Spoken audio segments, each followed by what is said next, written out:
नमस्कार.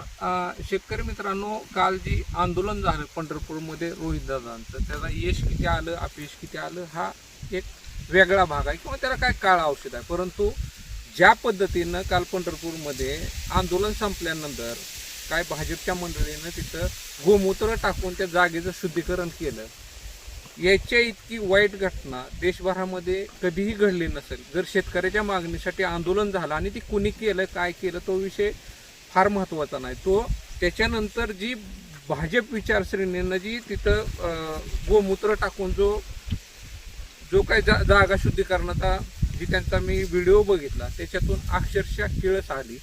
इथपर्यंतच राजकारण्यांना वाईट वागा की भविष्य काळामध्ये आम्हाला तुमच्यासोबत राहू वाटू नये.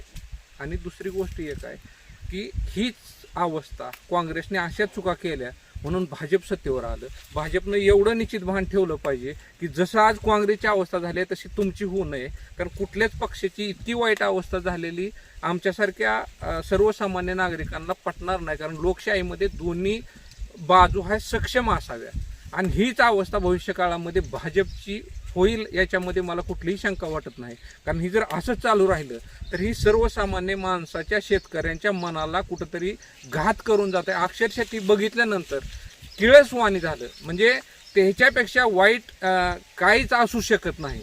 कारण एखाद्या ठिकाणी एखाद्या मागणीसाठी आंदोलन झालं तर त्याच्यापर्यंत ठीक आहे, राजकारणाचा भाग असू शकतो, त्याला विरोध प्रत्यारोप होणं तिथपर्यंत ठीक आहे. पण तुम्ही त्या जागेचं शुद्धीकरण करणं, एकीकडे तुम्ही ज्यावेळेस तुम्हाला असं वाटतं की बाबा अंधश्रद्धा निर्मूलनावर महाराष्ट्र शासन कितीतरी कोटी रुपये खर्च करतं आणि दुसऱ्या बाजूला तुम्ही काय करताय आणि काय मेसेज देताय, याच्यातून तुम्हाला कसल्याही परिस्थिती म्हणजे कुठल्याही माणसानं कुठल्या विषयावर बोललेलं जर पटनाच गेला असेल तर तो विषय कुठंतरी थांबला पाहिजे. आणि तो थांबल, तुम्ही नाही थांबवला तर तो समाज निश्चित थांबवल.